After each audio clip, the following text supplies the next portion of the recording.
Bonjour à toutes et à tous. Je vous propose deux petites questions de sondage pour ouvrir notre atelier.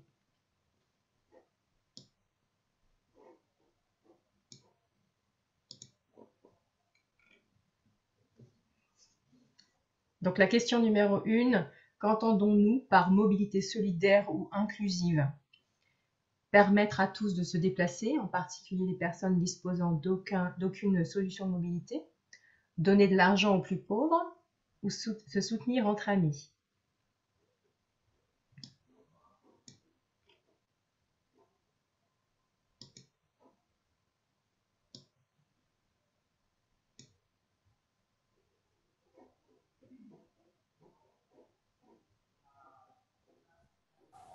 Alors en quelques petites secondes, hop, pour fermer. Question numéro 1, ouais, c'est toujours la même. Je ferme.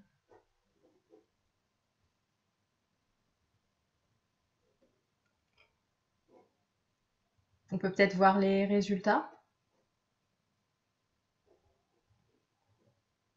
Donc la première réponse était la bonne. Donc la mobilité solidaire ou inclusive, c'est pouvoir permettre à tous de se déplacer, en particulier les personnes disposant d'aucune solution de mobilité. Donc la deuxième question, s'il te plaît Mathilda. Donc en France, combien de personnes renoncent au moins à une activité, santé, loisirs, commerce, sortie, en raison des difficultés liées au transport? 10%, 30% ou 66%? Je vous remercie de participer à ce sondage en quelques secondes.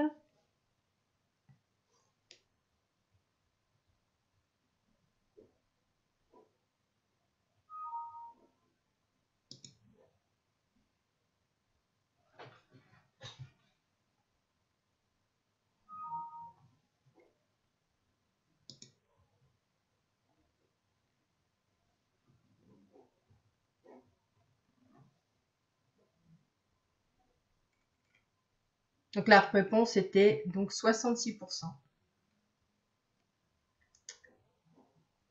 Donc je vous remercie d'avoir participé donc à ce sondage en ouverture de notre session d'atelier.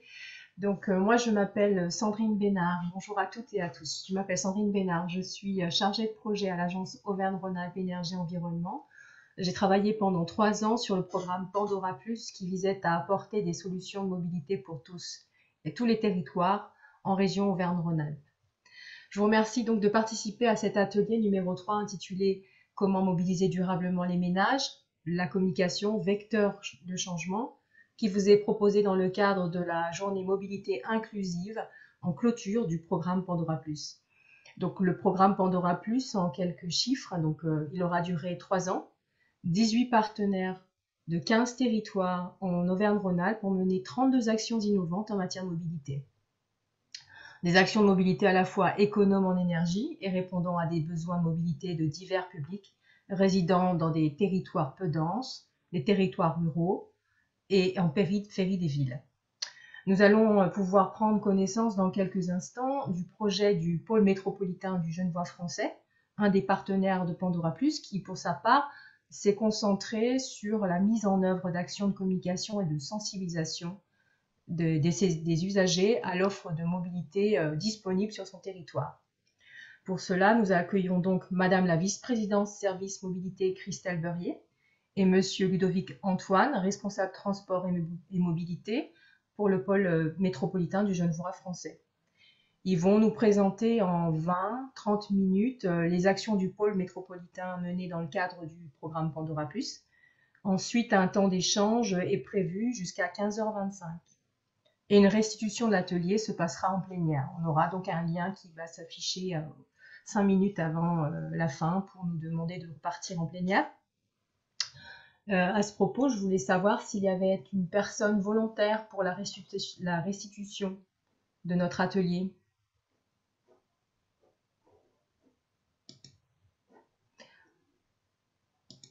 Non? Il s'agira de partager rapidement en 5 minutes les éléments principaux qui seront ressortis de nos échanges. Je regarde s'il y a des volontaires. Non. Bon, écoutez, donc je vais m'en charger alors. Donc par ailleurs, vos micros et caméras sont fermés par défaut.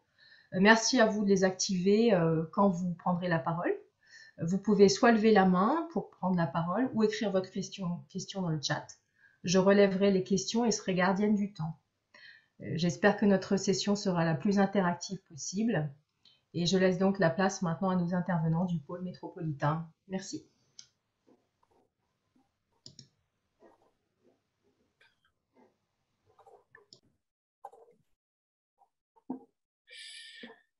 Est-ce que vous voyez bien le document à l'écran? Oui. Oui. Voilà. Madame Burier, je vous laisse peut-être débuter. Oui, bonjour à toutes et à tous. J'espère qu'on m'entend bien. Moi, je vois Ludovic et la présentation PowerPoint. Donc voilà, je suis Christelle Burier. Je suis donc vice-présidente du pôle métropolitain du Genevois français et je suis en charge des nouvelles mobilités et notamment du programme donc Pandora Plus. Je vais vous présenter moi juste l'introduction. Ludovic va compléter avec moi. Ce sera déjà plus dynamique à deux voix. Et puis, dans un premier temps, donc, je vais vous expliquer un petit peu qu'est-ce que c'est que le pôle métropolitain du Genevois français. Donc, voilà, je vais vous faire un rappel sur le contexte territorial. Je vous laisse, Ludovic, avancer la première slide de notre présentation. Voilà, donc notre périmètre territorial, donc, vous le voyez, il se situe en fait, c'est toute la couronne autour de Genève. On est donc 8 EPCI, donc communautés de communes et communautés d'agglomération, qui sont sur 2 départements, donc la Haute-Savoie et l'Ain. Et donc, on s'est mis ensemble pour différentes actions. On représente donc 117 communes au total et un bassin de vie qui a maintenant dépassé les 400 000 habitants. Donc, autant vous dire que se mettre ensemble pour traiter notamment ces questions de mobilité et notamment la question des nouvelles mobilités, de la mobilité inclusive, c'était important de pouvoir le faire à un périmètre beaucoup plus large que nos collectivités territoriales de PCI. Qu'est-ce qu'on constate chez nous? Bien qu'on a un usage qui est quand même prédominant de la voiture, avec des congestions notamment sur l'entrée de Genève, mais pas seulement. On a des vallées, et notamment la vallée de l'Arve qui nous mène au Mont Blanc, où on a une grande zone d'activité économique, notamment sur le décolletage. Et forcément, ce territoire de montagne et cette attractivité dynamique sur le bassin d'emploi fait que nous connaissons des forts épisodes de pollution de l'air. Vous en avez entendu parler, j'imagine, jusqu'au plus gros niveau de la nation, puisqu'on fait souvent l'objet de remarques concernant la pollution de l'air dans nos montagnes. La zone frontalière, forcément, avec un pouvoir économique à Genève qui n'est pas sans difficulté, ça crée bien sûr différentes choses. D'abord, des inégalités importantes entre les gens qui ont des salaires relativement confortables, on va dire ça comme ça, et qui travaillent côté suisse, et puis le reste, je dirais, de la population qui vit en France et qui travaille en France surtout. Donc, des inégalités sociales avec des très hauts salaires, mais aussi des revenus minimums où vous imaginez bien que c'est encore plus compliqué pour eux. On a de forts enjeux sur l'accès à l'emploi et on a un coût de la vie qui est très élevé, et notamment sur le foncier ou l'accès au logement, mais aussi sur, bien sûr, l'accès au transport, puisque c'est ça le sujet d'aujourd'hui. C'est aussi de se dire que tout le monde n'a pas les moyens forcément d'aller dans les différents systèmes de transport dans notre bassin de vie. Ce qu'on a souhaité donc au pôle métropolitain, c'est mettre des ambitions assez fortes, puisqu'on souhaite en fait que la part modale de la voiture individuelle passe de 70 à moins de 50% d'ici 2030. Et donc, nous nous sommes positionnés donc, au pôle métropolitain, donc les 8 EPCI ensemble, sur des nouvelles offres. Donc, le Léman Express, c'est le dernier né finalement de la ligne transfrontalière ferroviaire chez nous. Et puis, donc, on a tout développé, tout un programme autour du covoiturage et de l'autopartage qui commence maintenant à bien faire ses preuves, mais j'imagine qu'on y reviendra dans la suite de la présentation. Alors, renforcer l'offre, c'est bien, évidemment. Ça progresse petit à petit, mais quand même, les choses sont lancées et ce programme nous a beaucoup aidé en la matière. Mais maintenant, il faut vraiment qu'on puisse accentuer les choses pour vraiment qu'on ait une vraie demande finalement des usagers, des ménages et des familles, donc pour générer vraiment du report modal. Et donc, ce qui est important pour nous, c'est vraiment aussi l'éducation, donc c'est d'accompagner les changements donc de comportement et de pouvoir inviter les gens et leur expliquer pourquoi il serait bon de laisser la voiture individuelle au profit d'autres modes de transport qui seraient plus vertueux et en tout cas plus complémentaires et qui nous permettraient donc d'arriver à cette réduction de la part modale sur la voiture individuelle. Alors pour cela, donc, on a ciblé donc 4 actions qui sont structurantes pour nous, donc, sur lesquelles on va revenir à la suite. Donc, un axe fort sur la communication. Vous verrez, on a tout un dispositif sur les guides, sur les 10 de stationnement, des guides mobilité pour que, bien sûr, les EPCI puissent s'en saisir et qu'on puisse communiquer auprès de la population sur comment finalement se déplacer dans notre territoire. Et puis, on organise des jeux concours à destination du grand public, voilà, notamment pendant la semaine des mobilités où on invite les gens à réfléchir autrement. Ensuite, on a tout un axe donc, sur la formation et la sensibilisation avec la formation de différents partenaires. On organise des ateliers de mobilité et on est sur la mise en place d'un dispositif vélo. Ensuite, sur les quartiers prioritaires, donc là, on a vraiment mis l'accent sur la mobilité inclusive avec des points d'info mobilité. On est sur de la vélo-école et donc là, on est en train de commencer tout un programme d'ateliers d'autoréparation du vélo. Voilà, puisqu'on sait bien que le vélo, c'est un bon support quand même de mobilité décarbonée, mais qu'il est aussi beaucoup plus accessible que la voiture ou que l'accès au transport collectif. Donc, le vélo peut se mettre partout. Mais pour cela, l'économie circulaire nous aide beaucoup aussi, puisqu'il ne s'agit pas seulement de l'achat du vélo, qui parfois d'ailleurs peut être coûteux quand on fait le choix de certains vélos aujourd'hui, mais bien aussi de ressortir certains vélos pour les réparer et les remettre en circulation. Et puis enfin, donc sur l'autopartage et les covoiturages, donc on a une tarification solidaire donc de l'autopartage sur notre territoire. Et puis on est en cours d'étude de faisabilité donc pour un covoiturage solidaire. Et on tisse bien sûr des partenariats avec un certain nombre d'acteurs de manière à encourager à la fois l'autopartage et à la fois le développement du covoiturage sur différents points, et notamment, vous imaginez bien, les cœurs de ville, pour qu'on puisse partager les véhicules plutôt que d'en avoir chacun le nôtre. Excusez-moi, pardonnez-moi de vous interrompre, Madame Beurrier. J'ai je crois, Sylvie de l'association Détour qui aurait une question à ce stade. Sylvie, si vous voulez poser votre question. Oui, bonjour. J'avais une question, mais du coup, là, vous avez dit que vous aviez fait une étude, mais en fait, est-ce que vous avez fait une étude au préalable à la mise en place de ces 4 axes, ou comment ça s'est passé au niveau de la construction de cette offre, de ce bouquet? Est-ce que vous avez, est-ce que c'est les diagnostics de territoire qui ont suffi, ou est-ce qu'il y a vraiment eu une étude de mobilité auprès des personnes, des habitants, qui a été réalisée? Ouais. Alors, sauf erreur de ma part, mais Ludovic pourra compléter. Donc, d'abord, on s'est attaché à faire des enquêtes mobilité. Donc, il y a vraiment une vraie interrogation de la population sur les usages et du coup, leurs habitudes, on va dire ça comme ça. Et puis après, on a la chance d'avoir quand même quelques ingénieurs et quelques personnes qualifiées au pôle métropolitain, puisque vous imaginez bien que ça ne fonctionne pas tout seul. Donc, voilà, qui passe beaucoup de temps à faire de la concertation avec les services et les élus des différents EPCI qui composent le pôle métropolitain.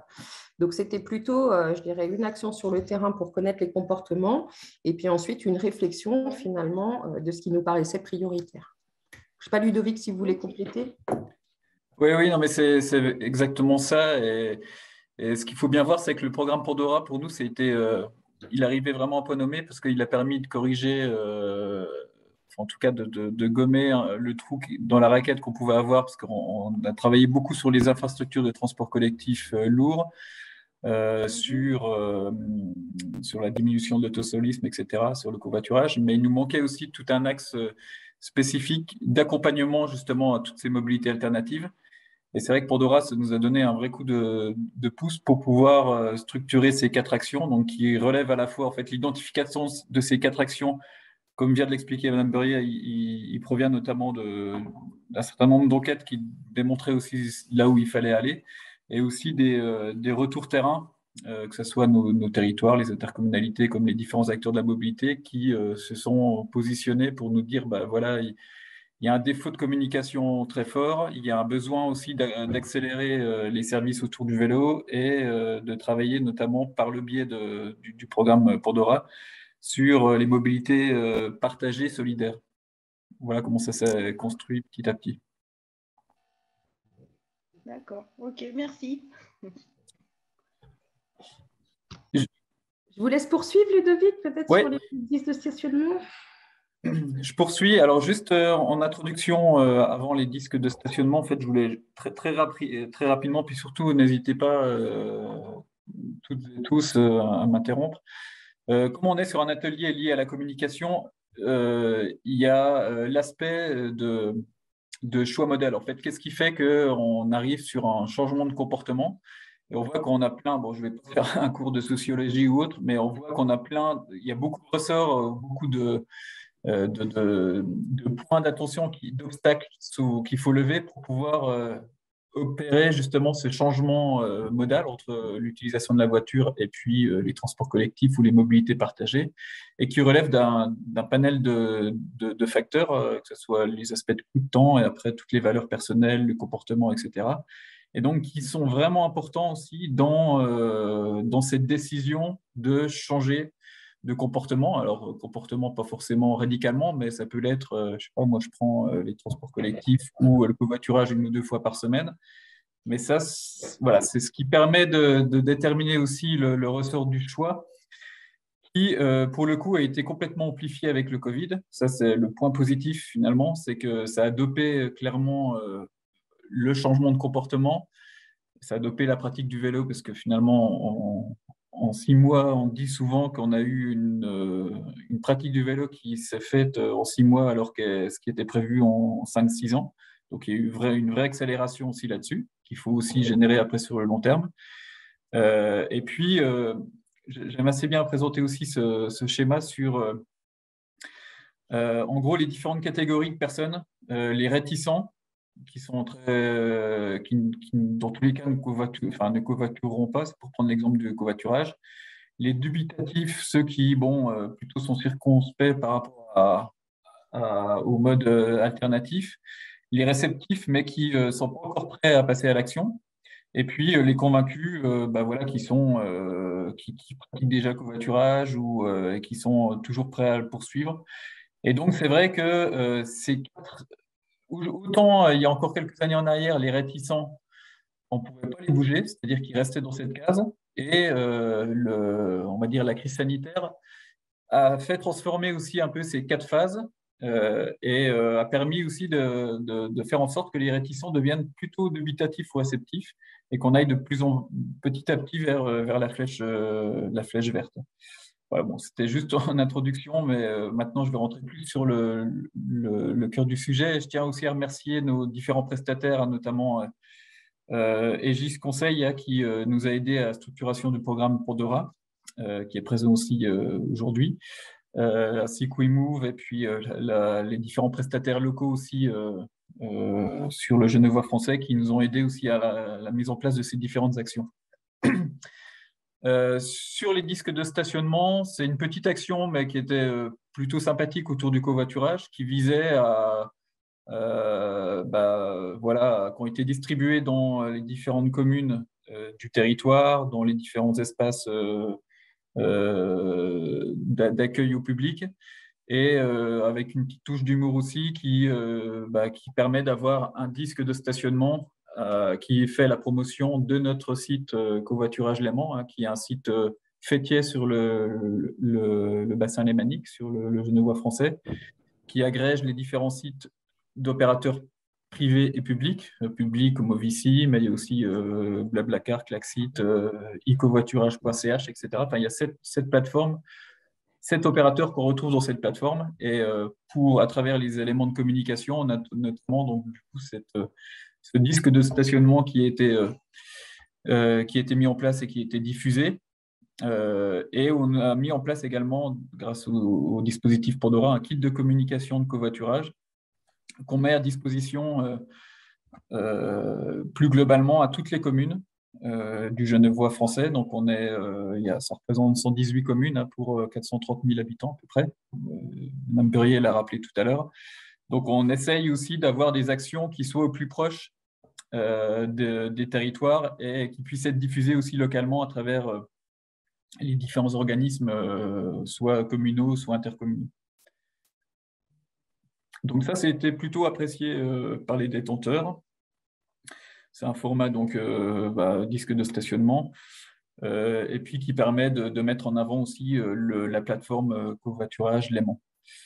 Après, au niveau des limites des enseignements, bon, déjà c'est une petite action, hein, ce qui n'est pas non plus symbolique de tout ce qui peut être fait en matière de communication autour de la mobilité, mais on a préféré limiter aussi une édition en 1500 exemplaires, parce qu'après on ne voulait pas non plus, on aurait pu en faire avec un tirage beaucoup plus important, mais ça génère des coûts aussi.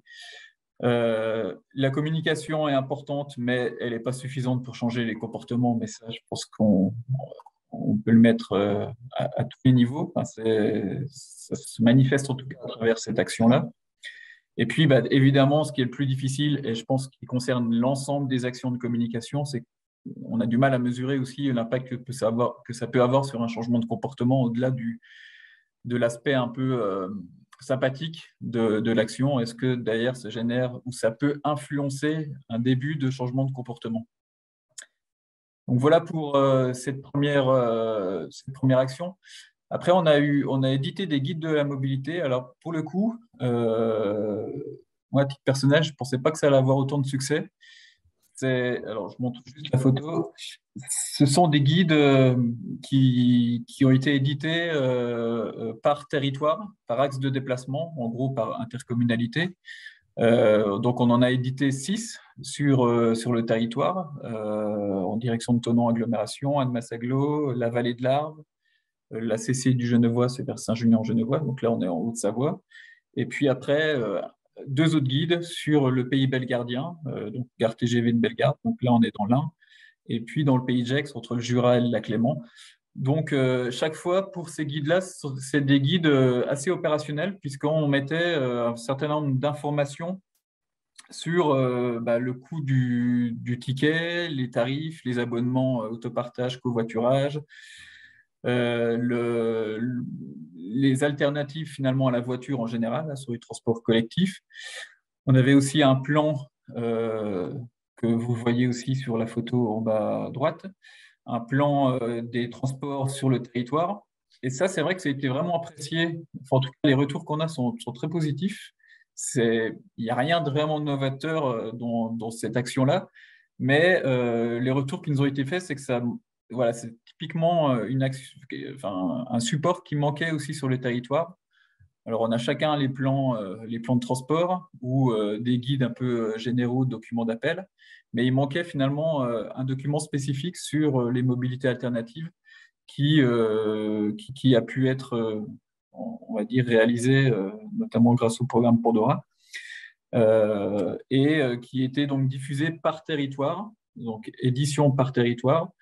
Et un témoignage justement que je reprends aussi, qui est intéressant par rapport à ces guides-là, c'est qu'au niveau du canton de Genève, qui est limitrophe avec le Genevois français, le réseau de transport collectif qui s'appelle les TPG, le Transport Public Genevois, qui est le gros opérateur de transport collectif, est venu nous voir à plusieurs reprises puisqu'il trouvait le guide vraiment, vraiment intéressant et il l'a repris à son compte, entre guillemets, et il l'a diffusé à travers son site.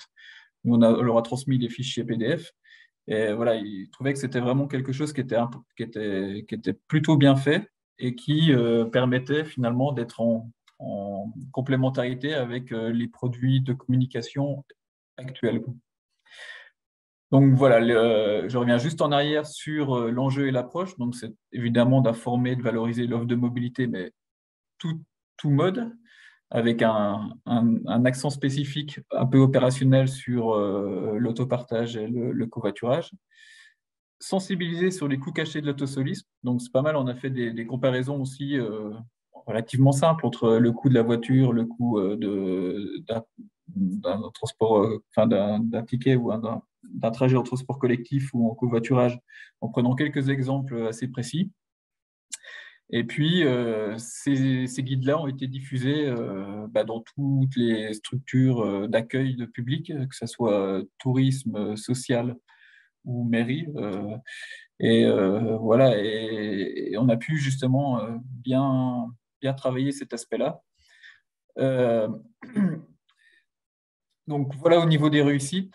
Au niveau des limites et des enseignements, évidemment, il y a des enjeux de mise à jour réguliers puisque les informations évoluent. Donc, bon, on ne va pas refaire des tirages papier chaque année. Donc après, on les réédite en PDF, mais ça n'a pas forcément la même saveur parce que les gens aiment bien aussi se procurer le document en papier. Mais voilà, il y a cet aspect-là. Il y a également comment on mesure l'impact sur les changements de comportement. Là, on le retrouve encore pour les disques, comme pour les disques de stationnement. Et comment accéder à l'information centralisée quand j'en ai besoin. On peut se poser la question de savoir est-ce qu'il ne faudrait pas aussi un compte mobilité qui nous permettrait un peu de personnaliser notre trajet et puis d'aller plus loin que d'aller chercher juste de l'information. Voilà. Mais globalement, c'était plutôt un retour d'expérience assez intéressant sur cette action en l'occurrence. Et puis, pour terminer, et puis après, évidemment, on ouvrira les questions-réponses. Il y a également un jeu concours qui a été réalisé avec une campagne en 2 temps. Un jeu concours hashtag je ne vois plus ma voiture. Avec voilà, différentes questions qui ont été un quiz qui a été préparé avec un tirage au sort qui permet pour ceux qui avaient les bonnes réponses de bénéficier d'un certain nombre de lots. Donc ça a plutôt bien fonctionné. On a eu pas mal de vues sur Facebook, pas mal de participation aussi. Donc 220 participants au quiz sur une petite durée, ça n'a pas duré trop longtemps.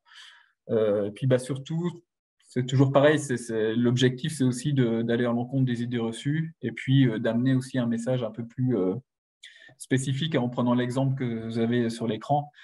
Voilà, le vélo est plus rapide que la voiture, c'est un trajet de moins de 6 km, puis ça permet après de donner quelques informations qui expliquent aussi en quoi cette réponse est la bonne. Voilà, donc 20 gagnants avec évidemment, pour aller jusqu'au bout de la démarche mobilité, les cadeaux étaient évidemment en lien avec des abonnements ou des abonnements sur les réseaux de transport locaux, donc les Montpass qui est le RER transfrontalier qui a été évoqué tout à l'heure, Cities Autopartage, Proximity, un réseau d'opérateurs sur la basse vallée de l'Arve, TAC Mobilité également sur Annemasse Agglomération, CGN, ce sont les navettes lacustres sur le lac Léman. Donc voilà, tous ces opérateurs ont été enclins à travailler avec nous, être prêts à jouer le jeu justement pour nous accompagner et parrainer un peu notre jeu concours. Voilà au niveau des réussites. Après, comme tous les jeux concours, c'est un peu difficile aussi de mobiliser les publics prioritaires. Là, on est vraiment sur quelque chose qui est ouvert à tous. Sachant que les publics prioritaires, c'est, rappelons-le quand même, la cible du dispositif Pandora. Donc, c'est là-dessus qu'on essayait d'être le plus en phase, mais sans pour autant ne pas parler à tout type de public. Évidemment, il faut, si on veut massifier, eh bien, il faut un dispositif beaucoup plus important. Et puis, la même rengaine sur l'enjeu de mesure de l'impact sur les changements de comportement qui est aussi difficile à saisir sur ces aspects-là. Voilà globalement une présentation de 3 actions spécifiques qui ont été mises en place sur le territoire du Genevois français pour mobiliser les habitants autour des mobilités alternatives en s'appuyant donc sur ce document de communication. Voilà. Écoutez, n'hésitez pas, en tout cas, si vous avez on peut engager les discussions, les débats, les différentes remarques.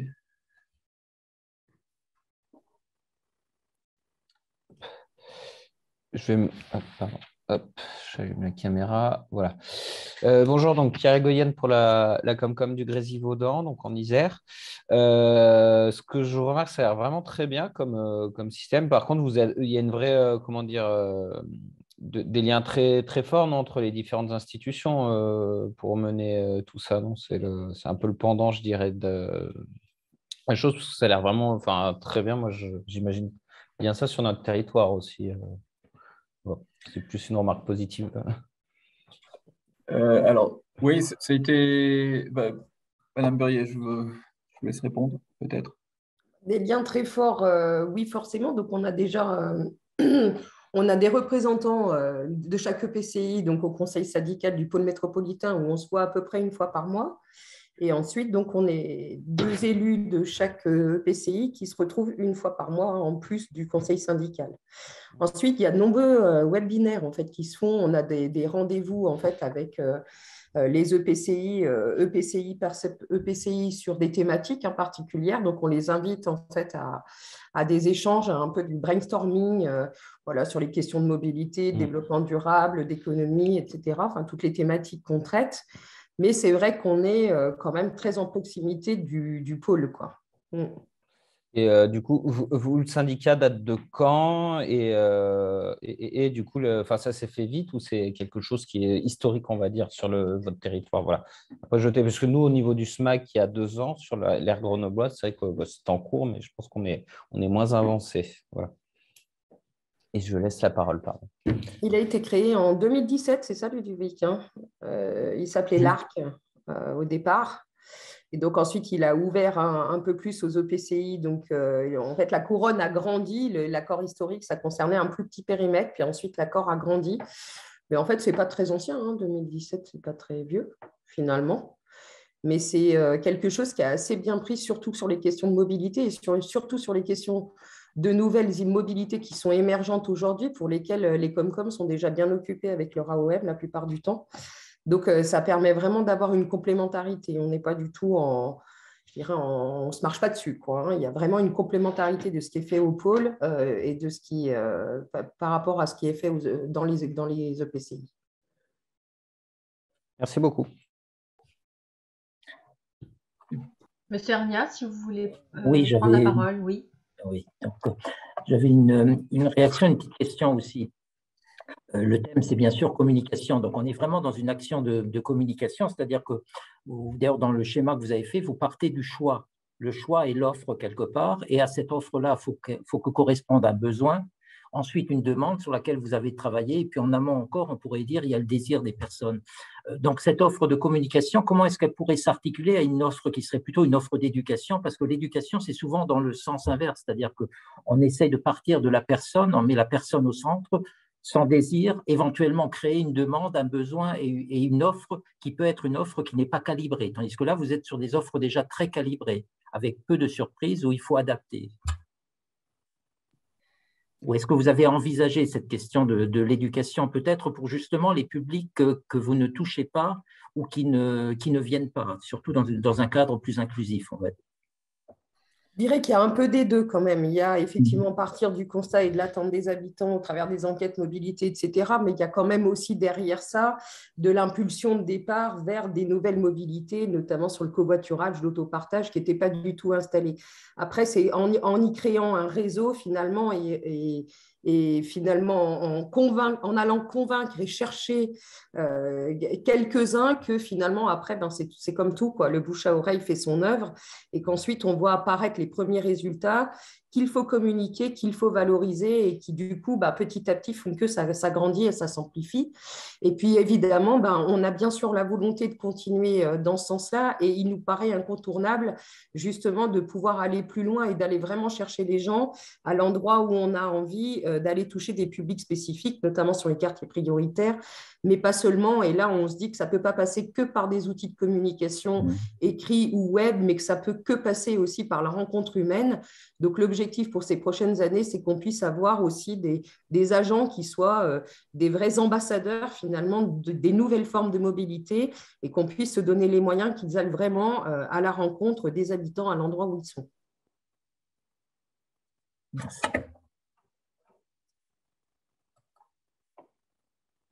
Voilà, je ne sais pas si ça répond à votre question. Je ne sais pas si Ludovic, vous vouliez compléter, mais… Oui, Oui, non, mais mais allez-y. ouais. Non, mais c'était le but aussi de ces guides mobilité, c'était d'essayer de prendre quelques situations un peu différentes. Après, la personnalisation, elle est assez difficile aussi, mais voilà, on avait un message qui essayait d'être générique, et puis ensuite d'avoir quelques exemples, malgré tout, qui permettent de correspondre à différents, on va dire, usages possibles. Mais voilà, c'est comme ça qu'on a envisagé justement tous les aspects de communication. Non, mais c'était pas une critique, c'est simplement comment est-ce qu'on peut aller plus loin parce que la communication seule ne suffira pas à remplir l'ensemble des objectifs très légitimes que vous avez. Donc, ça peut aussi passer par un autre vecteur qui est celui de l'éducation qui se construit, on va dire, un peu dans l'autre sens. C'est ça, d'où je pense effectivement l'importance qu'on se dise il faudra certainement passer par des personnes qui sont attachées à ça et qui vont vraiment à la rencontre des gens, des publics spécifiques qu'on aura ciblés. Je pense aux jeunes aussi, sur les missions locales aussi, on s'appuie. Donc, il y a vraiment un gros travail à faire pour vraiment aller poser les graines éducatives dont on a besoin et pour traiter la partie mobilité cyclable aussi dans une autre sphère. On voit bien à quel point l'éducation, finalement, elle est importante. Donc, là, il y a vraiment à se doter de moyens humains supplémentaires au-delà des systèmes de communication traditionnels. Et puis de l'essai, c'est vrai que ces petits jeux concours, finalement, on gagne quelque chose, ça nous invite à essayer.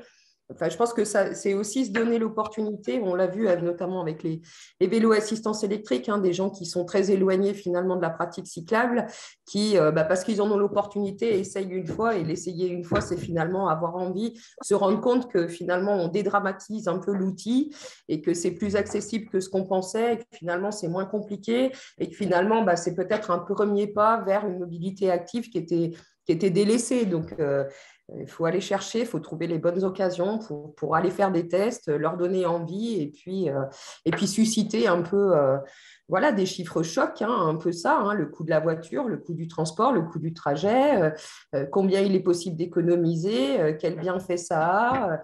Une voiture en autopartage, c'est 9 voitures qui ne sont pas sur nos axes routiers en autosolise. C'est des choses comme ça, c'est-à-dire que ces choix-là, ça apporte des résultats parce que finalement, ceux qui sont habitués, on a un quart qui finalement se sépare d'une deuxième voiture qu'ils utilisent très peu, mais malgré tout, c'est coûteux, l'assurance, etc. Donc, c'est aussi par ce système d'éducation, je dirais, un peu choc et un peu allant dans le sens du bienfait finalement, qu'on arrive aussi petit à petit à poser des graines, mais c'est de la rencontre. C'est de la rencontre humaine aussi, avec notamment sur les publics spécifiques sur la mobilité inclusive.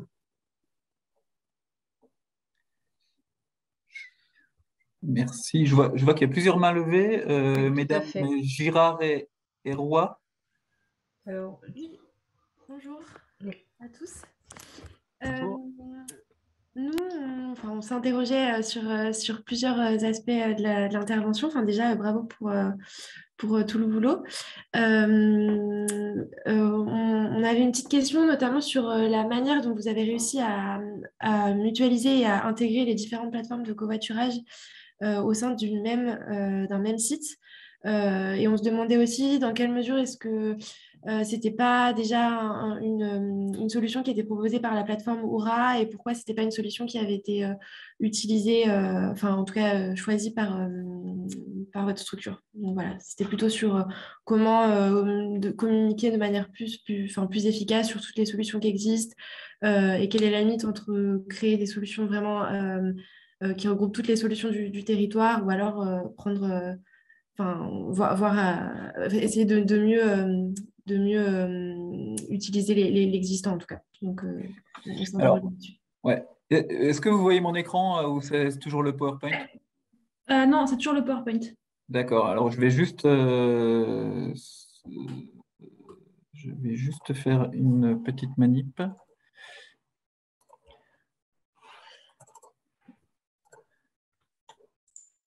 Juste pour vous montrer. Voilà, donc en fait, là, vous voyez, notre objectif initial, avant qu'il y ait Pandora, c'était de pouvoir offrir une plateforme qui regroupe à la fois les opérateurs publics et privés du covoiturage, en essayant d'être sur un panorama le plus à 360 degrés possible. Et c'est pour ça qu'on a intégré, on a Movici, la plateforme de la région, on a Blablacar, on a ecovoiturage.ch, Klaxit, Mobicop, centrale de mobilité.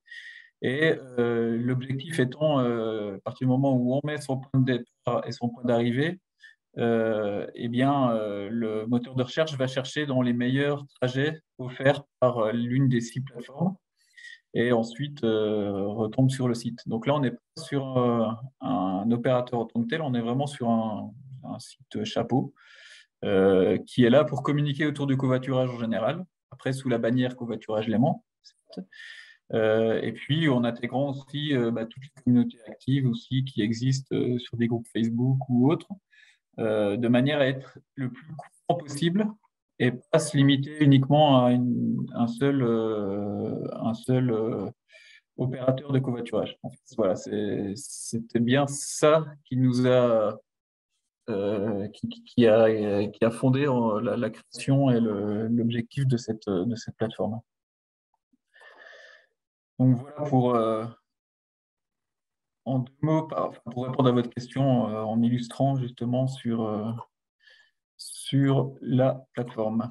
Et du coup, on avait juste une question complémentaire, c'est comment ça s'est passé la mise en place de cette plateforme et la mutualisation des différents opérateurs? Vous aviez un groupe de travail avec des représentants de Blablacar, Movici, tout le monde s'est mis autour de la table ou c'est vous qui avez chapeauté ça au niveau simplement Internet et avec des algorithmes comment ça s'est passé quoi? Parce que c'est un sacré boulot du coup de réussir à mettre. Ouais, ça s'est fait dans le temps, hein. C'était depuis 2016-2017, me semble-t-il.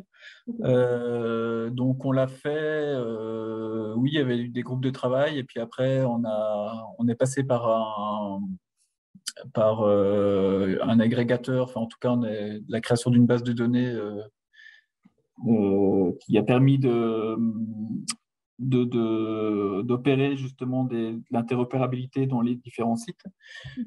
Donc, ouais, ça a nécessité un travail quand même de fond au départ, qui a été permis notamment à travers un dossier Interreg européen qui va mobiliser des fonds FEDER de l'Europe.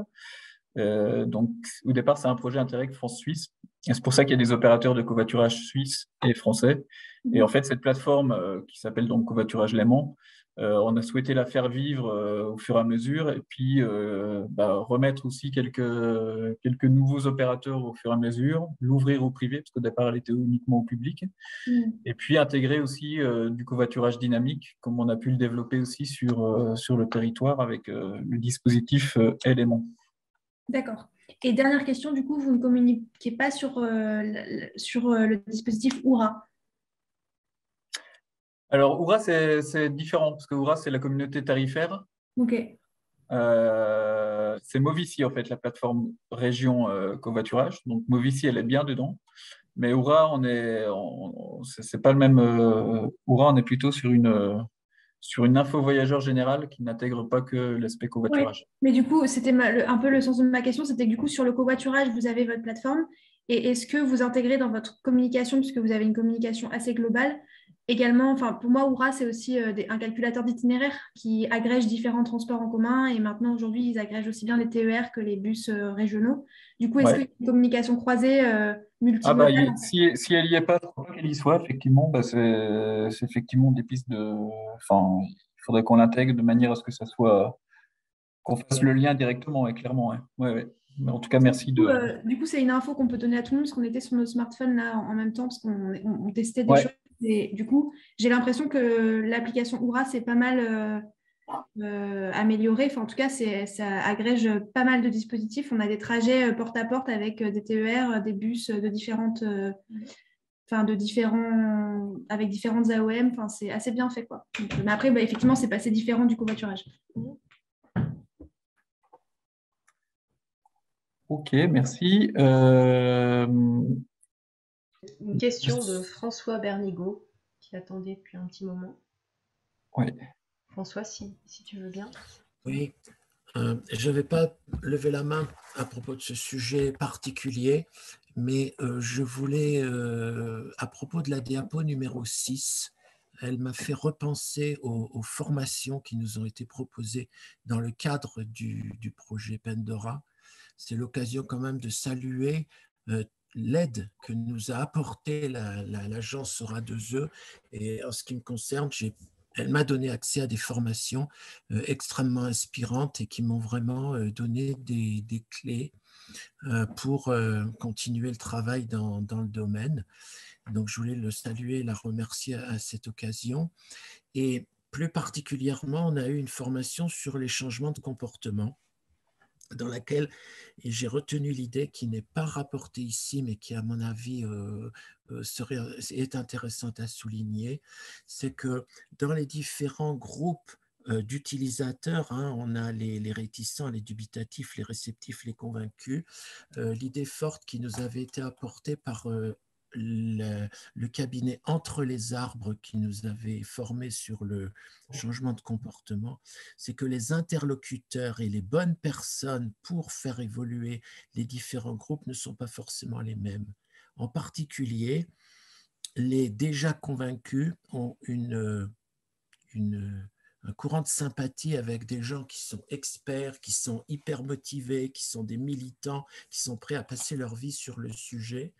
Et en fait, ces gens-là ne sont pas les mieux placés pour ensuite, une fois qu'on a passé la barrière des convaincus, aller vers les réceptifs pour les amener à des changements de comportement, puis les dubitatifs.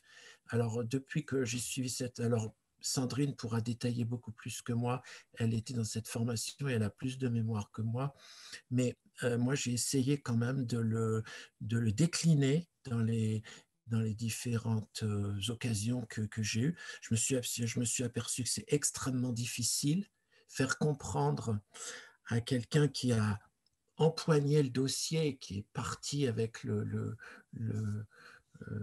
bâton et lui expliquer qu'à un certain moment, il faut qu'il laisse la place, que ce n'est pas la meilleure personne pour entraîner d'autres groupes, ben, ce n'est pas facile. Mais je maintiens, je retiens quand même qu'il y a une clé. Et j'entendais tout à l'heure en intervenant dire la communication, ça ne suffit pas, il faut passer à l'éducation. C'est, à mon avis, l'une des raisons pour lesquelles la communication qu'on fait n'est pas toujours efficace ou insuffisamment, c'est peut-être parce qu'elle ne tient pas compte de, on va dire, les catégories d'intervenants pertinents entre des gens qui sont plus animateurs, accompagnateurs versus des experts en fonction de la typologie des publics que l'on veut adresser et dont on souhaite faire changer les comportements.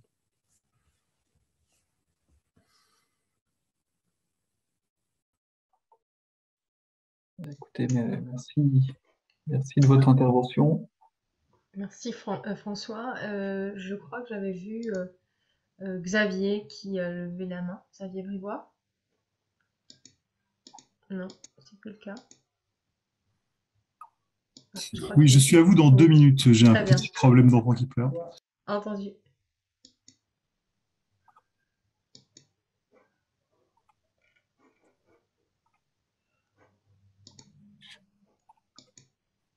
Donc, peut-être juste avant qu'il y ait d'autres interventions, c'est vrai qu'on le voit à travers ce qui est évoqué, on parle d'incitation, d'éducation, et c'est clair que le changement de mode de transport, il se fait beaucoup à travers les formes d'incitation, de l'éducation, et c'est toujours un savant équilibre aussi avec l'aspect contrainte. Alors, c'est pas forcément la meilleure des manières de faire, mais on voit qu'on est souvent sur un subtil équilibre entre les contraintes et les incitations. On a vu que les contraintes, j'en reviens aussi à la crise sanitaire, avec évidemment tous les points négatifs qu'on a pu avoir, elle a permis, malgré tout, d'opérer aussi un changement dans les pratiques et un changement de rapport à la mobilité en général.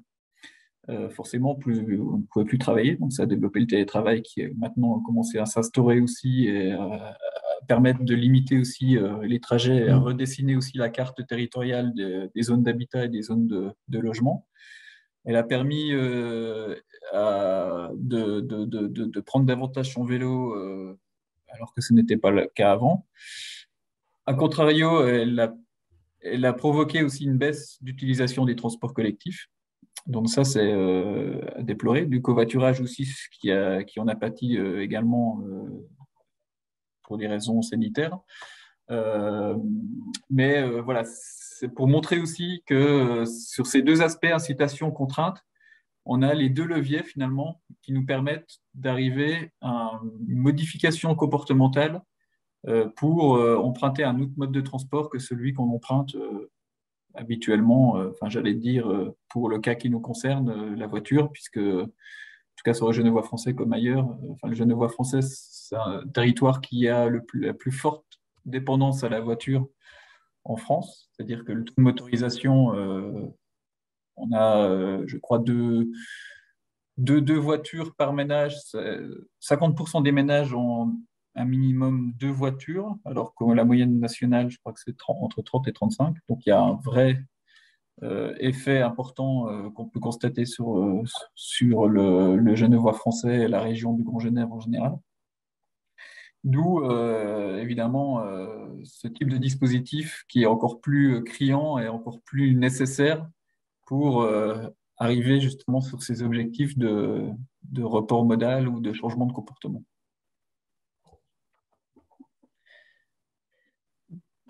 Peut-être simplement une remarque si le prochain n'est pas là.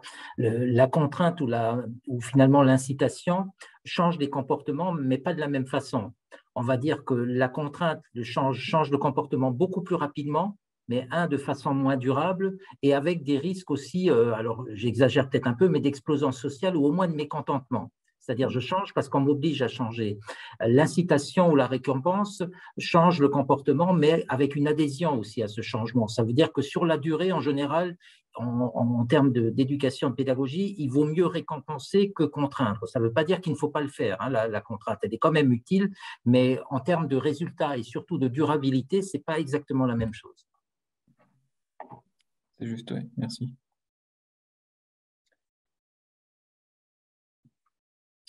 D'autres interventions? Moi, je voulais faire quelques remarques, si je peux. Je vous en prie.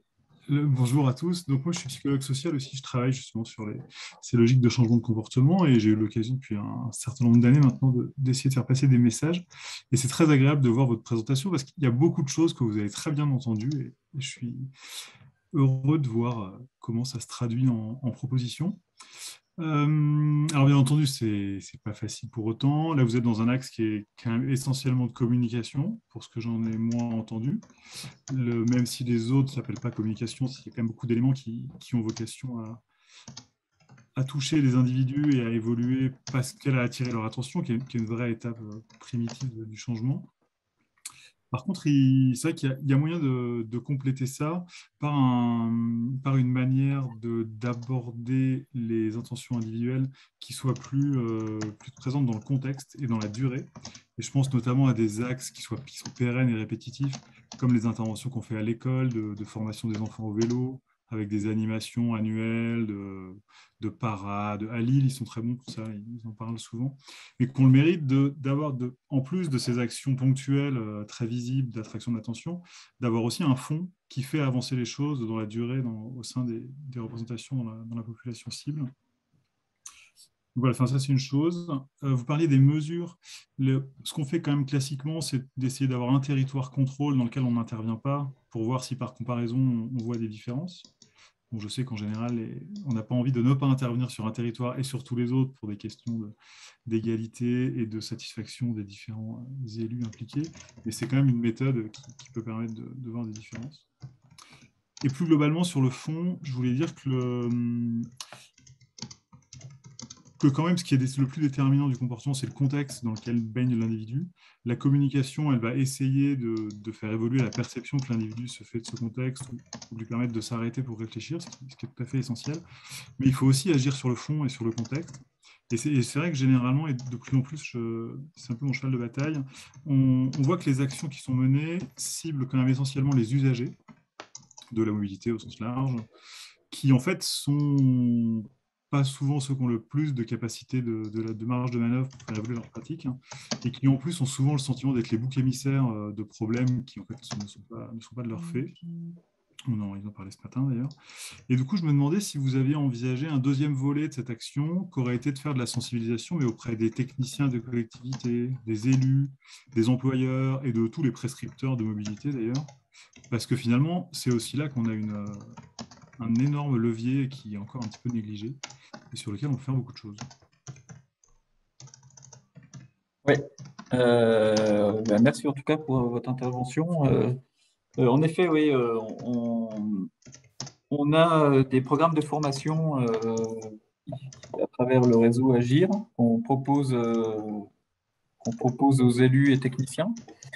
Donc ça, c'est effectivement quelque chose d'important, et puis qu'on essaye aussi d'animer dans le réseau mobilité du pôle métropolitain. On a aussi un aspect très important autour de la transition écologique, puisqu'on a inscrit dans une démarche territoriale neutralité carbone à 2050, qui s'appelle Grand Genève en transition. Et alors, ça, c'est un gros programme où l'aspect de concertation et de changement de comportement aussi est au cœur du dispositif. Donc ça va justement directement, soit effectivement auprès des usagers, de tous les réseaux d'acteurs, pas que de la mobilité, hein, mais issus d'associations qu'on peut retrouver sur le territoire. Et puis, après, vous évoquiez les plans de mobilité employeurs. On a également, et là, pour le coup, c'est au niveau du pôle métropolitain, la compétence de développer et de mettre en place des plans de mobilité employeurs sur l'ensemble du périmètre. Donc, on le fait en lien avec nos différents acteurs, relais économiques et autres, pour pouvoir proposer des plans de mobilité employeurs sur le territoire. On en a à peu près une quinzaine, entre 10 et 15 nouvelles entreprises chaque année. Et puis, un axe aussi important, puisqu'on est territoire frontalier, vous le voyez, la zone grise, c'est le canton de Genève. On a mis orange la partie française et gris la partie genevoise. C'est pas forcément la meilleure manière possible, mais bon, en tout cas, nos actions sont évidemment intimement liées à l'aspect transfrontalier. Et on a notamment des programmes aussi coordonnés avec eux, notamment sur des plans de mobilité employeur. Donc, on travaille avec des pratiques différentes de part et d'autre de la frontière. Donc, c'est nos missions au quotidien. On travaille, la moitié de nos missions, c'est pôle métropolitain. L'autre moitié, c'est Grand Genève, donc qui intègre la partie genevoise, en plus de la partie genevois français, qui est la partie française de l'agglomération du Grand Genève. Voilà, tout ça pour dire qu'il y a effectivement l'aspect que j'évoquais, Grand Genève en transition, et qui intègre justement toute cette phase de concertation avec un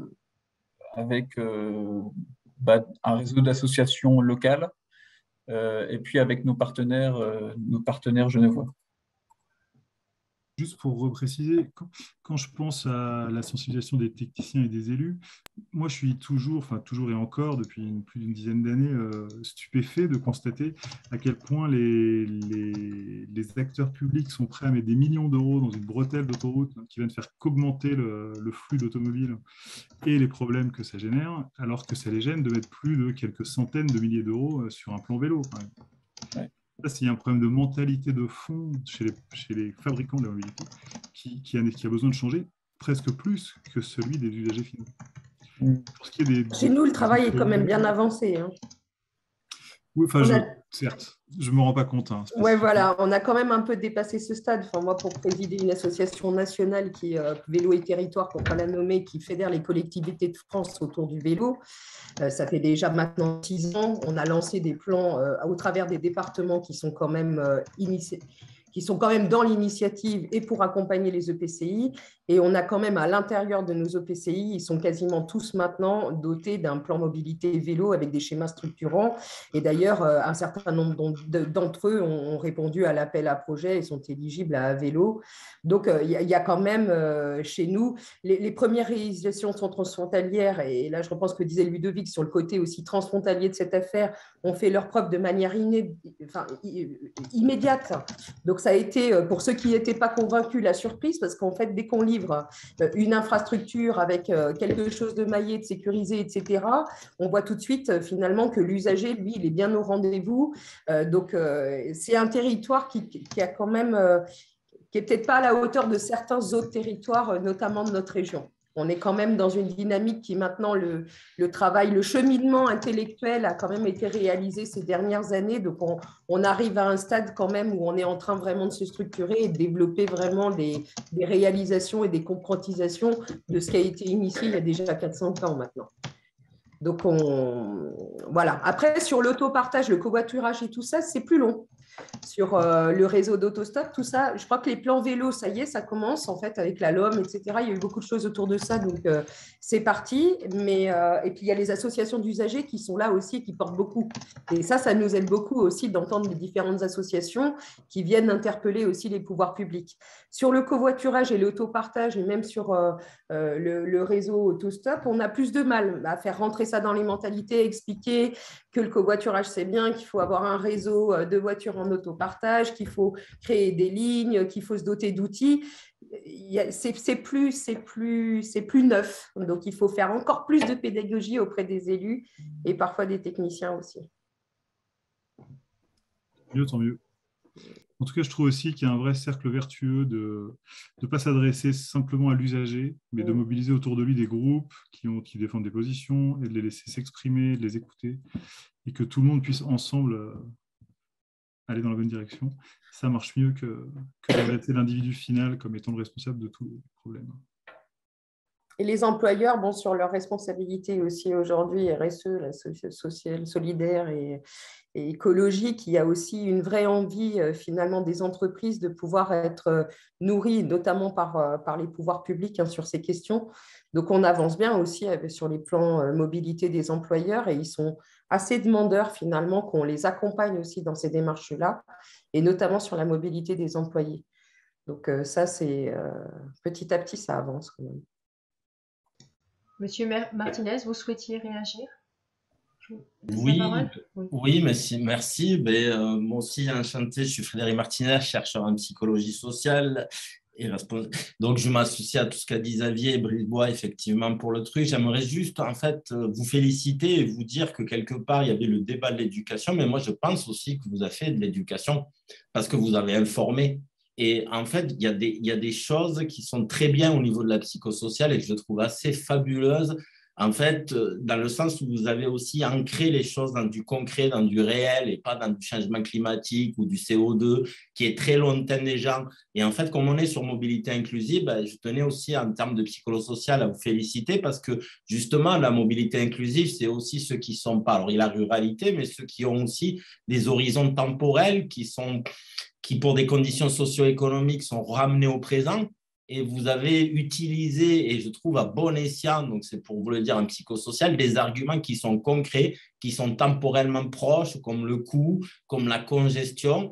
Et donc, on pourrait supposer en termes de psychologie sociale que ce que vous avez fait est encore mieux pour initier les comportements que pour les maintenir. Donc, vous avez sûrement avec ça touché un public qui n'avait pas été touché par rapport à notre truc. Donc, c'était juste pour y mettre des mots de psychologie sociale et vous féliciter par rapport à ça. Voilà.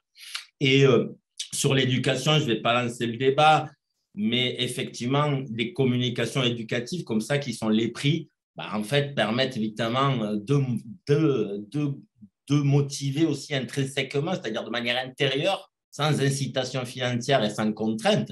Parce que le grand problème de la contrainte et des incitations financières, c'est le manque de motivation interne. Et une fois qu'on les enlève, le comportement disparaît à tous les coups.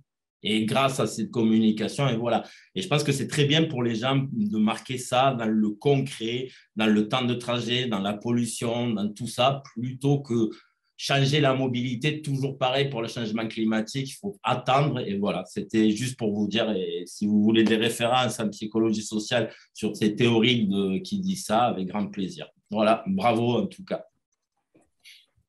Merci beaucoup. Et puis, je pense que c'est important aussi de rappeler qu'à travers toutes ces mobilités, finalement, l'humain retrouve une forme de choix possible. Dans le non-choix, il peut y avoir du choix. Et quand on propose une panel comme ça, il y a aussi le fait de retrouver une forme de liberté et d'autonomie. Et je crois que ça, c'est vraiment aussi des choses qui peuvent aussi finalement venir toucher l'autre et lui expliquer que finalement, ce qui était quelque chose de pénalisant peut devenir finalement bien accompagné, bien argumenté. Ça peut devenir un levier de se dire je choisis comment je me déplace et je choisis comment finalement je participe à faire autrement dans une vie qui peut être la nôtre collectivement. Et oui, et tout à fait, je voulais vous féliciter aussi pour dire qu'à des moments, vous avez saisi un modèle de changement de comportement que tout le monde connaît, mais qu'on oublie souvent, qui est tiré de l'addiction. Donc, quand même, ce qui est très intéressant, c'est que quand vous mettez vos exemples, vous dites rendre les transports alternatifs meilleurs. Et ça, c'est très important parce qu'on fait des communications qui se basent uniquement sur la voiture, c'est pas bien, ce que tu fais, c'est pas bien, qui culpabilisent et donc qui ont des effets de réactance. Et là, vous avez pris ce modèle et vous l'avez utilisé aussi à bon escient, pas dans l'addiction comme d'où il vient, en disant effectivement, il y a deux solutions. On peut dire que la voiture n'est pas bonne, mais on peut dire aussi que le vélo est mieux. Et cette solution de positivité, je pense qu'avec l'ère du temps, c'est quand même, à mon avis, un bon levier de changement de comportement. Merci.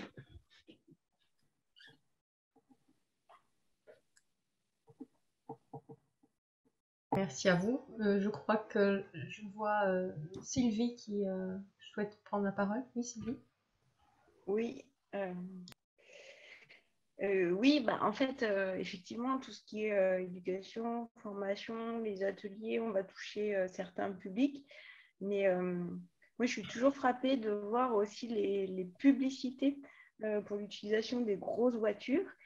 Et un peu comme on est capable de mettre des millions d'euros pour refaire une route, etc., on est capable de mettre des millions d'euros pour inciter les gens à acheter des voitures toujours plus grosses, toujours plus belles.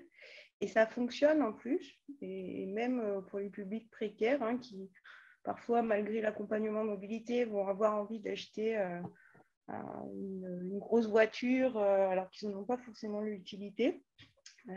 Et il y a ce truc-là qui, la publicité fait rêver, montre ce qui serait bien pour exister, pour avoir un sentiment d'appartenance sociale, etc. Enfin, les publicitaires, du coup, sont assez fins pour communiquer sur un public large et donner envie d'acheter certaines choses. Et du coup, je trouvais ça super, le petit film qui a été présenté ce matin sur l'offre de transport, c'était en Ardèche, je crois. Est-ce que ce type de petits spots mériterait de passer, ou alors d'autres spots faits par des publicitaires qui sont en capacité de parler de mobilité, de vendre cette écomobilité au large public, mais qui a vraiment un tapage, que ce ne soit pas que des flyers qui soient posés dans les mairies ou des choses comme ça, mais vraiment une communication grand public qui que les personnes qui ont déjà ce type de mobilité à pied, à vélo, etc., soient valorisées. Et donc, les publics en inclusion en font partie. Et leurs moyens de déplacement sont vertueux et à valoriser.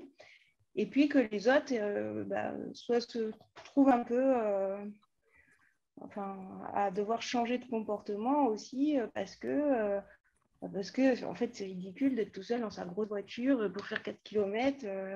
Voilà. Et puis, ou alors pour prendre sa grosse voiture pour aller faire du sport dans une salle de sport. Enfin, voilà. Il y a plein de choses comme ça où les comportements pourraient être modifiés si on mettait le paquet aussi sur de la pub, sur le grand public. Quoi.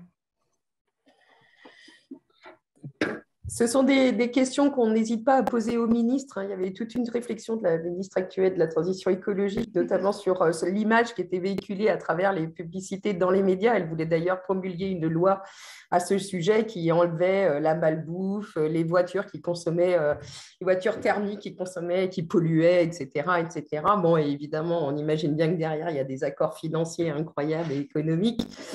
Mais c'est sûr qu'on ne cesse de dire que ne serait-ce que le partage de l'espace pour finalement inclure ces mobilités comme un partage d'un espace d'axe routier où n'existe plus seulement la voiture et puis montrer le ridicule. Mais ici, ils sont très fans, côté Genevois, de la grosse voiture avec le monsieur ou la dame très bien habillé à l'intérieur. C'est très, quand Ludovic vous expliquait le nombre de voitures qu'on a par maison, c'est assez simple.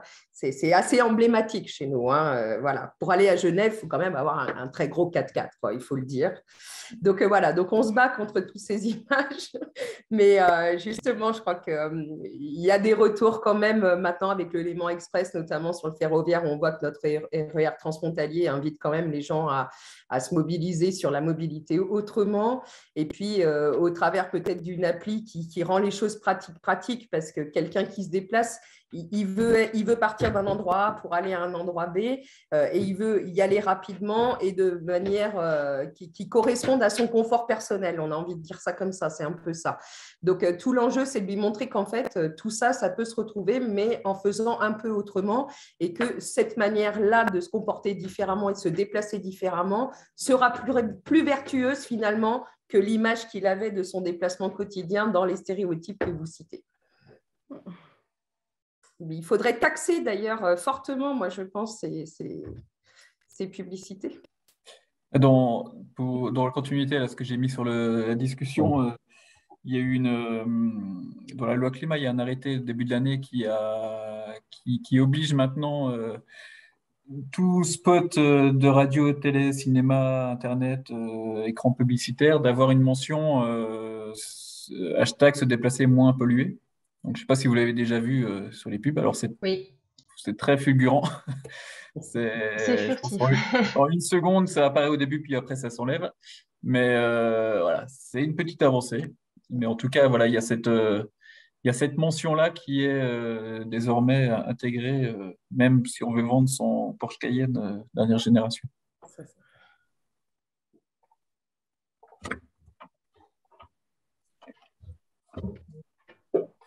Monsieur Irigoyen, vous souhaitiez réagir? Moi, je suis désolée, je vais devoir vous abandonner. Je voulais juste saluer tout le monde parce que je suis attendue à une réunion. Vous dire que c'était un plaisir de participer aujourd'hui à cet atelier avec vous. Et puis, voilà, vous souhaitez une bonne fin de journée et puis de bien continuer ces webinaires qui sont importants pour se nourrir. Voilà. Je vous remercie beaucoup, Madame Berlier, pour votre participation. Je vous en prie. Et je vous dis à bientôt. Je vous laisse Ludovic. D'accord. Merci. Allez, merci.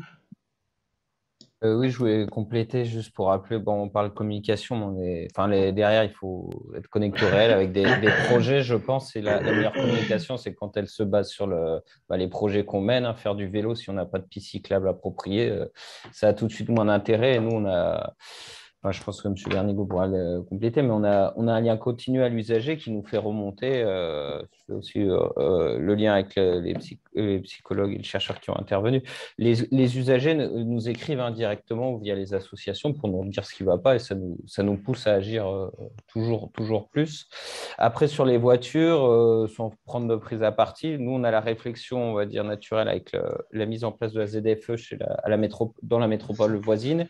En fait, ce qui est aussi dit, c'est que comment dire, même si ce n'est pas une solution, le renouvellement naturel des parcs automobiles va par nature faire baisser quand même les émissions de gaz, puisqu'il y a une amélioration malgré tout des motorisations.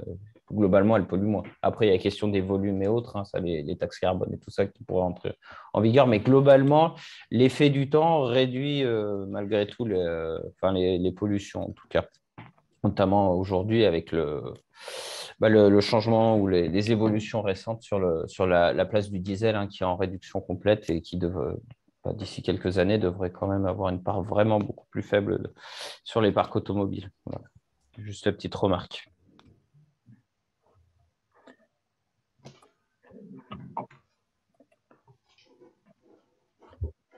Peut-être pour compléter sur les deux éléments, il faut savoir que le montant des publicités voitures, c'est 350 millions d'euros, je crois, de mémoire. C'est autant que l'ensemble des moyens consacrés à la sécurité routière. Pour dire que dans la bataille de la communication, les constructeurs ont quand même du poids. Et deuxième élément, je suis d'accord avec l'idée du renouvellement des voitures, sauf que le renouvellement des voitures, il n'est pas le même en fonction de la catégorie socio-professionnelle de celui qui possède la voiture. Ce renouvellement est plutôt rapide chez des gens qui ont les moyens, des gens qui louent leur voiture.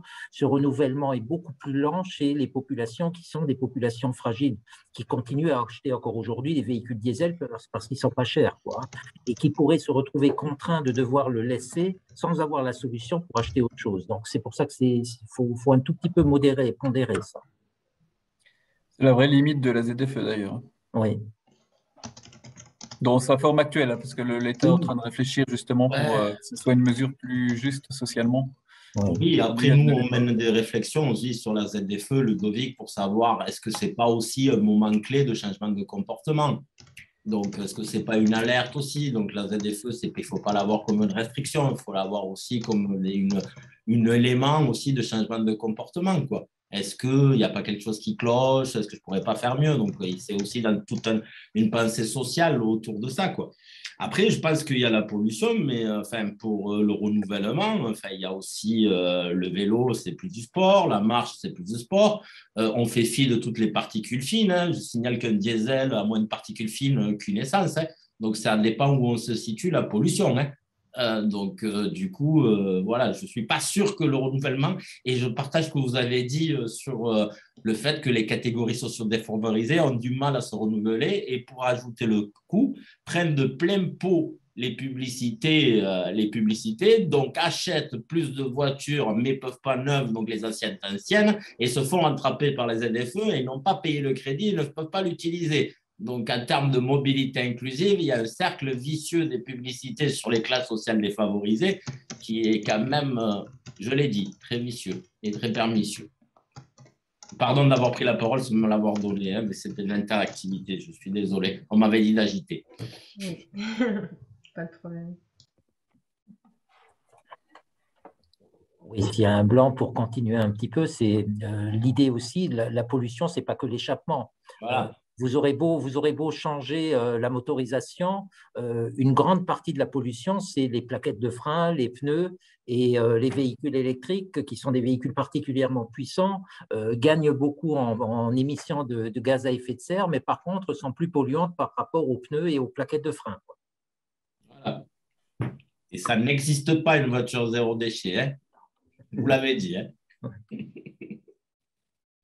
Et du coup, si je peux rajouter aussi quelque chose en termes de formation, et ça, a été évoqué lors d'une réunion avec des intervenants qui sont des associations d'utilisateurs réparateurs de vélos sur Clermont, et ils avaient fait intervenir, alors je ne sais plus, quelqu'un qui avait écrit un livre et qui travaillait sur ces questions-là, sur les aménagements cyclables, et qui disait qu'en premier, il faudrait peut-être, enfin pas en premier, mais dans ce on parle de formation, il fallait aussi former les ingénieurs qui fabriquent les routes, qui pensent aux villes, pour que dans leurs travaux, ça soit tout de suite intégré, la voiture ne soit plus, que la ville ne soit plus aussi facilement accessible à la voiture comme ça l'a toujours été,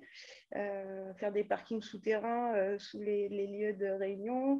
Voilà, en fait, tout est facile en voiture, en ville et à la campagne, hein, parce qu'on parle des cheminements vélos ou piétons, mais effectivement, ils sont vraiment en lien avec comment la route a été pensée, hein, puisqu'on n'a pas de trottoir, on n'a pas d'accotement, on a des caniveaux pour évacuer la pluie pour pas que les voitures partent en aquaplaning.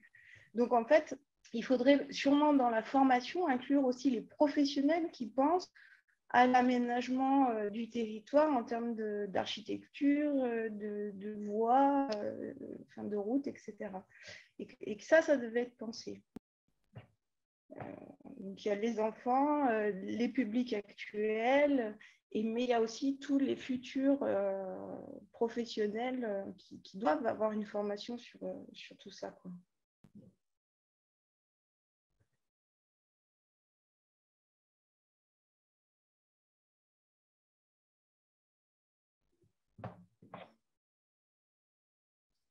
Est-ce que monsieur Irigoyen, vous souhaitiez réagir ou c'était tout à l'heure?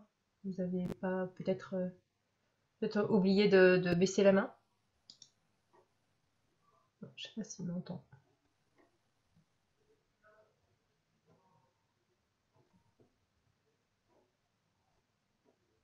Monsieur Hernia, vous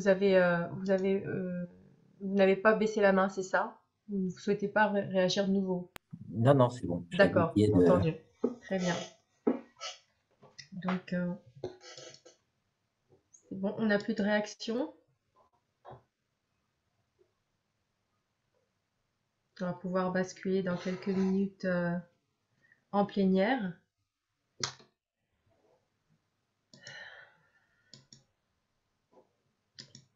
Moi, je voulais juste, pour rebondir sur ce qui a été dit là de manière concrète par rapport aux actions du Genevois français. Je sais que pendant la semaine européenne de la mobilité, vous avez travaillé avec les partenaires Cities justement sur justement le coût d'une voiture, le coût annuel de la voiture. Il me semble que c'est la deuxième fois que vous faisiez cette action, monsieur Antoine. Je crois, non? Par rapport aux actions de la semaine de la mobilité. Et, oui, tout à fait, oui. Et du coup, je voulais savoir si vous aviez eu, par exemple, remarqué plus de personnes qui étaient intéressées par cet atelier, parce que l'idée, c'était il me semble, hein, de se réunir autour d'une voiture Cities et puis justement discuter du fonctionnement de ce type de véhicule en autopartage.